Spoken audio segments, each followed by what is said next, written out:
বাগানের এই সাইড দিয়ে পতিত জমি থাকায়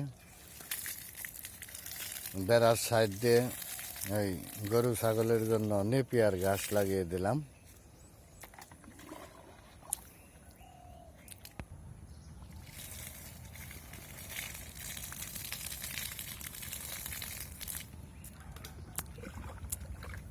এক ইঞ্চি জমিও ফাঁকা রাখা যাবে না, এই জন্য নেপিয়ার ঘাস লাগালাম। আমার আবার গরু ছাগল আছে, দেখেন এই যে এখন এইগুলো চারা গেড়ে পানি দিয়ে দিচ্ছি।